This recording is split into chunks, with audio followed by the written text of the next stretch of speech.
ആരാ? ജോർജ് കുട്ടിയോ? നല്ല പേര്. എവിടെയാ ജോർജ് കുട്ടിയുടെ വീട്? കേൾക്കുന്നില്ല, കുറച്ച് ഒച്ചത്തിൽ പറയാവോ? തൃപ്പുണിത്തുറയിൽ? കമ്പർഷമുക്കിലോ? കാളമുക്കിലല്ലോ, ഭാഗ്യം. എന്താ കമ്പർഷമുക്കുകാരാ? ഓ, അപ്പന്റെ ആത്മാവുമായി സംസാരിക്കണമെന്നോ? മോളുടെ മനസ്സമ്മതത്തിന് ക്ഷണിക്കാനോ? മനസ്സമ്മതത്തിനല്ല, ഗുരുജി വിചാരിച്ചാൽ മോളുടെ കല്യാണത്തിന് വരെ കൊണ്ടുവരാം. പക്ഷേ ഇപ്പൊ 1000 രൂപ അടയ്ക്കണം. പണമടച്ച് ബുക്ക് ചെയ്താൽ വരേണ്ട ദിവസവും സമയവും പിന്നാലെ അറിയിക്കും. പിന്നെ ഇനി പറയുന്നത് പ്രത്യേകം ശ്രദ്ധിക്കണം.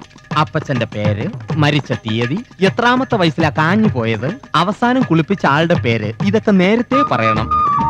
അതെ, വക്കീലിനോടും ഡോക്ടറോടും ഗുരുജിയോടും. കള്ളങ്ങൾ മാത്രമേ പറയാവൂ. അല്ല, കള്ളം പറയരുത്. പിന്നെ ഞാൻ ഇത്രയും പറഞ്ഞ കാര്യം മറന്നാലും വരുമ്പോ ഒരു കുപ്പി പട്ടച്ചാരയും കൊണ്ടുവരുന്ന കാര്യം മറക്കരുത്. എന്താ കേൾക്കുന്നില്ലേ? ഒരു കുപ്പി പട്ടച്ചായാരം. പിന്നെ തീർന്നില്ല, 4 chicken fry, 2 mutton chops, 2 packet വിൽസും കിട്ടണം. എന്താ? ഇപ്പൊ ഗുരുജിയുമായിട്ട് സംസാരിക്കാൻ സാധ്യമല്ല. അകത്ത് ദർശനം നൽകിക്കൊണ്ടിരിക്കുക. എല്ലാം കാണുന്നു, എല്ലാം അറിയുന്നു എന്റെ അളിയൻ. അല്ല ഗുരുജി.